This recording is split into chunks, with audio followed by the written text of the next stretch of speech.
Bwana asifiwe. Amen. Majina yangu ni Mama Mwagi. Nimeokoka, Kristo ni Bwana wa maisha yangu. Na shuhuda yangu ni zipo. Many times I look around and I don't know what to do. Everything's just in my place. All my friends and purpose gone, and I'm left in loneliness. Jesus can take a place in many ways. Amen. Amen. Nimeokoka, namshukuru Mungu kwa uaminifu wake hata kunilinda kwa hiyo wiki yote. Bwana Yesu asifiwe. Amen. Nina kila sababu ya kumshukuru kwa ajili ya uhai, kwa ajili ya afya njema amenipa kwa hiyo wiki. Bwana Yesu asifiwe. Amen. Nitashuhudia na wimbo. Nyadohereire mwathani, nyadohereire barasho de amagerio kahotanira jugete mbere yake na ndemukumithie nagocagire twari yake tondu we ni Ngai nyandithagia kundu kwega kwenye kiguru nikio gwigwa kwa mararia ritwa riake itheru ngoro yakwa riria yacucika ningino ritengerero hindi ya mathina oi nyandoereire mwathani nyandoereire barasho thina magerio kahotanira njugate ndi mbere yake na ndimukumirie nagocage ritwa riake tondu we ni Ngai ucio niwe guturira tondu ni mutugi na ningi ni mwihokeku ndagarurukaga we oliva na ningi omega kiambereria ona mwisho gia gutura thino oi nyandoereire mwathani nyandoereire barasho thina magerio kahotanira njugiate ndi mbere yake na ndimukumirie na ritwa riake tondu we ni Ngai ucio niwe guturira tondu ni mutugi na ningi ni mwihokeku ndagarurukaga iwe oliva na ningi omega kiambereria ona mwisho gia gutura thino. Bwana Yesu asifiwe. Amen. Mungu awabariki na walinde na nimefurahi pia kuona nyuso zenu. Amen. Zidi kuombeana. Nimeambiwa ni tafsiri wimbo ambao mama amesifu. Anatukuza sana. Na maana ni vizuri kila mmoja akaweza kuelewa hiyo lugha ya Kigiriki. Mwimbaji anasema ya kwamba Bwana amenipigania, vita zangu zote amenishindania. Yeye ndiye atakayemwishia, aliye mwanzo na tena mwisho. Yeye hunilisha na huniongoza katika njia zake. Amen. Si Bwana wabariki sana. Amen. Tumpigie kiongozi wetu wa ibada na kofi mazuri. We appreciate our praise and worship team. Sababu wametupeleka vizuri na wametufikisha katika uwepo wa Bwana. Tumappreciate Yesu Kristo kwa sababu ya kutuokoa na kutupa uzima wa milele. Bwana asifiwe sana. Unaweza keti tu kidogo maana utasimama tena. Amen. Keti tu kidogo maana utasimama tena. Hallelujah. Praise the Lord. Wakati mmoja mtumishi wa Mungu aitwaye Ezra alipoona Waisraeli wamepotoka na wakaacha njia za Mungu, yeye asema ya kwamba walisoma Agano la Kale ama sheria ya Mungu wakiwa wamesimama the whole day. Amen. The whole day. Na baadaye akawaongoza katika ombi la toba, maana walikuwa wameoa wako wa mataifa. Mpaka kuanza kunyesha, kumwambia watu wakamuomba kuhani ya kwamba ni vyema jambo hili tuliahirishe, maana kunanyesha. Wanasifiwe sana. Kwa hivyo inawezekana siku moja niamke niseme leo ibada itaisha tukua tumesimama. Na Bwana atakuwa Mungu. Haleluya. Nimeokoka, Kristo Yesu ni Bwana ndani moyo wangu. Nina amani na furaha ya wokovu. Na amezidi kunishika mkono. Nami nimeamua kuzidi kumpenda. Bwana asifiwe sana. Kitu kimoja nitakuja kugundua ya kwamba kumpenda Yesu kuna gharama. Amen. There's cost in loving Jesus Christ. It's not costless. Amen. Ukipenda Yesu utatengwa na wengi. Ukimpenda Yesu wengi watakuchukia. Ukimpenda Yesu watu watakusema maneno. Ukimpenda Yesu utapigwa mawe. Ukimpenda Yesu hata kufa utakufa. Haleluya. Na ndipo Yesu Kristo akasema ya kwamba yeye anayetaka kuwa mwanafunzi wangu lazima ajikane. Haleluya. Katika Matendo ya Mitume sura yake ya kwanza akamwambia kwamba msiondoke Yerusalemu mpaka huyu Roho Mtakatifu atakapowajilieni juu yenu. Nani mtakuwa mashahidi wangu hapa Yerusalemu, Samaria, Judea na miisho yote ya ulimwengu. Amen. Amen. Shahidi or witness. Sile mtu ambaye anasimama anasema Yesu ni Bwana. Ameniokoa, ni mwokozi wangu. Ushahidi haufiki hapo. Ushahidi ni kuwa tayari kupitia mateso kwa sababu ya Kristo Yesu. Naomba hiyo sauti tengenezwe. Amen. Amen. Witness is to be a martyr. Amen. That you are ready to go suffering because of Jesus Christ. You can even die because of Jesus Christ. You can lose everything because of Jesus Christ. Amen. Amen. There's a difference between witness and testify. Hello? What we normally do, we testify. Hallelujah. When we come to the church service, we don't witness, we testify. But witnessing ni kutoka na kwenda kuambia ulimwengu kuhusu Kristo Yesu. Amen. Yesu alipoambia wanafunzi wake kwamba mtakuwa mashahidi wangu hapa Yerusalemu. Si washuhuda wangu, mashahidi wangu hapa Yerusalemu na Samaria na misho yote ya dunia. Amen. Lakini niko nani mpaka mwisho wa dahari. Kwa nini aliambia wako nao mpaka mwisho wa dahari? Maana alijua kile ambacho kinawangojea. Amen. Nasema hivi kwa sababu ya ushuhuda huu ambao tumeupata mahali hapa. Sijui wewe umejifundisha nini? Haya sio mambo ambayo yalifanyika katika early church. Unasikia nazungumza miaka 7 miaka 5 iliyopita. Tukihesabu miaka 7 kutoka leo ilikuwa ni 20 what? 2013 tulikuwa na nini? Uchaguzi. These are the things that were happening. Amen. And not far from here, just our neighbor Somalia. Somalia ama ni Somalia? Somalia. Amen.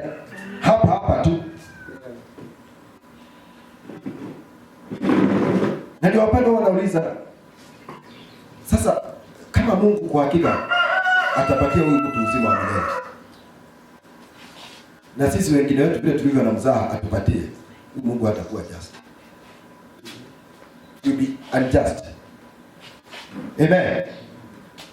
Kama Mungu atapatia huyu mchungaji uzima wa milele, na sisi wengine wetu hapa vile tulivyo na mzaha atupatie uzima wa milele, huyu Mungu atakuwa unjust? Allow me to say that. Wanasifiwa. Mama yako ameuawa kwa kukatwa shingo na msumeno, power saw. Ukaenda ukamzika na bado ukashikia huyo Yesu.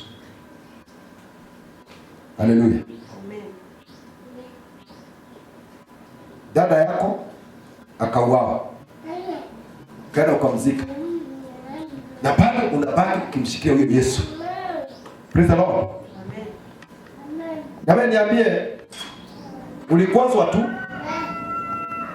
tu mhubiri akasimama hapa akahubiri neno likakuduka, maana unataka kuacha dhambi, ukakwazwa ukasema hiyo kanisa sitaenda tena. Alafu uniambia Mungu atakupa uzima wa milele na huyu mtu. This God must be unjust. Hawezi kuwa just. Amen. Mtu ambaye mpenzi wake hajamjua, si amesema kile alifanywa akiona na bado hakumkana Yesu. Alafu niambie ule mzaa ambao watu wako nao, tutakuwa uzima pamoja na mtu. Tuko na kazi ya kufanya. Praise the Lord. Amen. Nashukuru Mungu maana mambo haya yanajitokeza wapendwa, tukiwa hai, ili kila mmoja ajue kwamba ako na kazi ya kufanya. Bwana asifiwe sana. Na ningependa hii uchukue, walio na smartphone, chukua hii, kuwa ukiangalia. Amen. Nimemsikiza huyu mchungaji sasa, ni mara ya pili.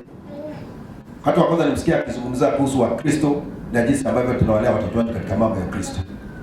Na akasema Wakristo tuko na mzaa mwingi sana. Amen. Praise the Lord.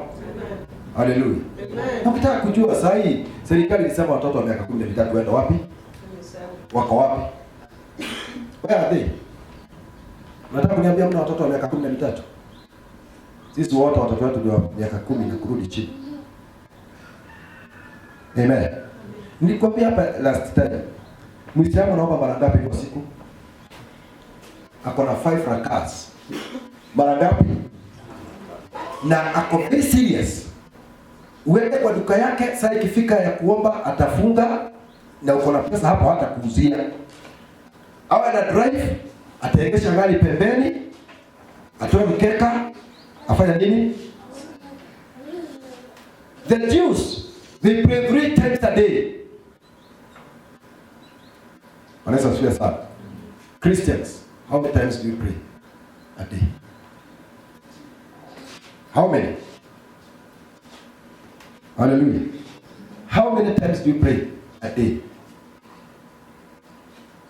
Mkristo ambaye anapigana na roho ya Uislamu, anapigana na roho ya wachawi, roho ya maganga, roho ya Illuminati, roho ya worshippers. How many times do you pray a day?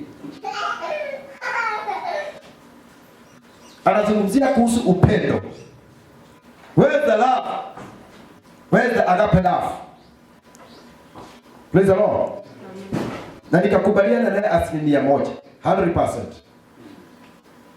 Kuna watu hapa hamjuani hata majina. In this church, kuna watu hapa haujui dada yako anakaa wapi, anaishi wapi.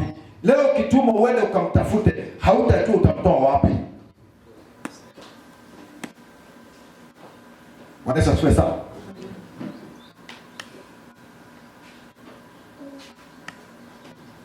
Kuna watu hapa majirani wao, their immediate neighbor, mali unakaa haujui.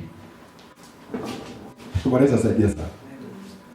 Kanisa, Kristo alisema kile ambacho kitafanya tujulikane sisi wanafunzi wake, sio kuvaa kanzu, sio kufunga vitambaa, sio kutengeneza mitindo ya nywele vizuri, sio kuvalia suti nzuri, sio kuendesha magari makubwa, sio kuwa na vyombo.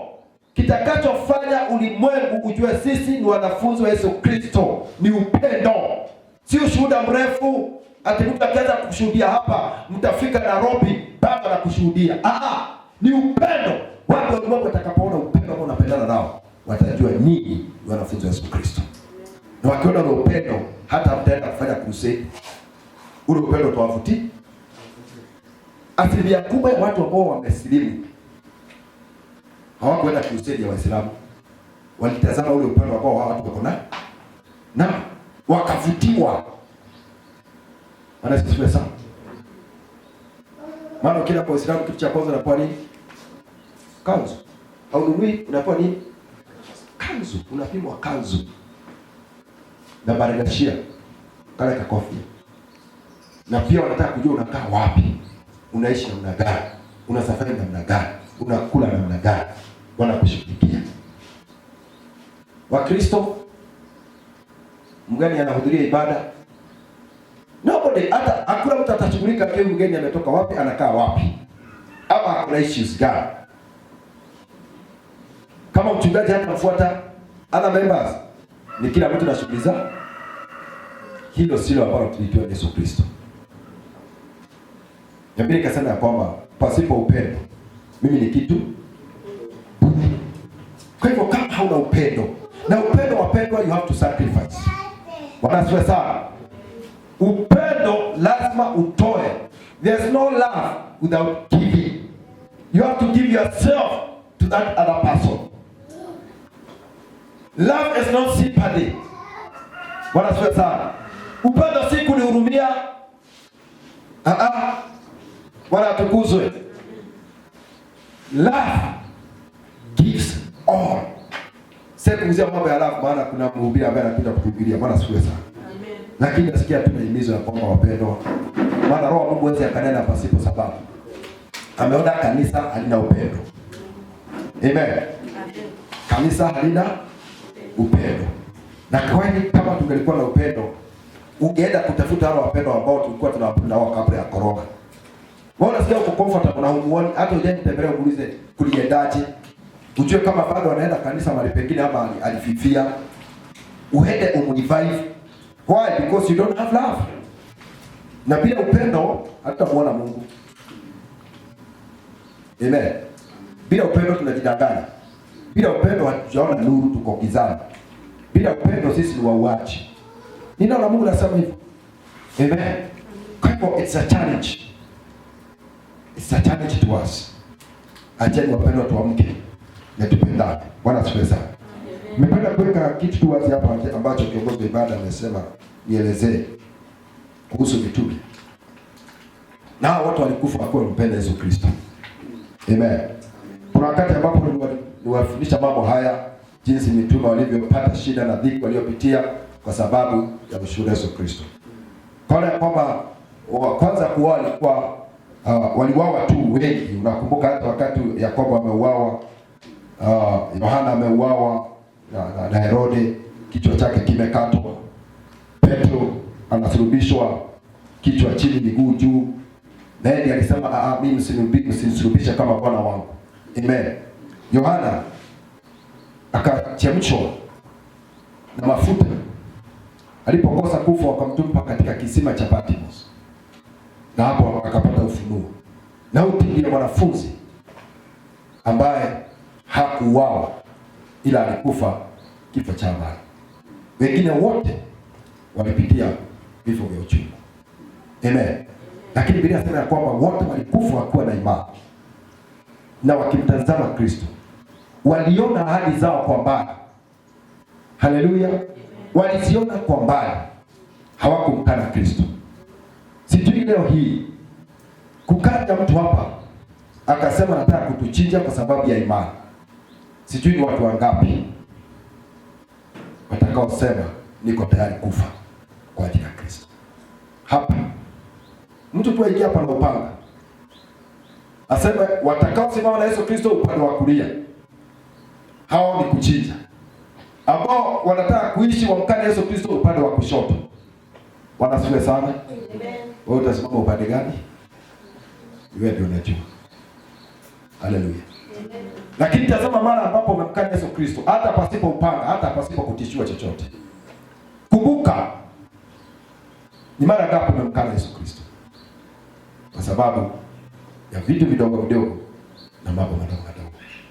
Tuko nyakati za mwisho. Na dhiki hii itatokea tena.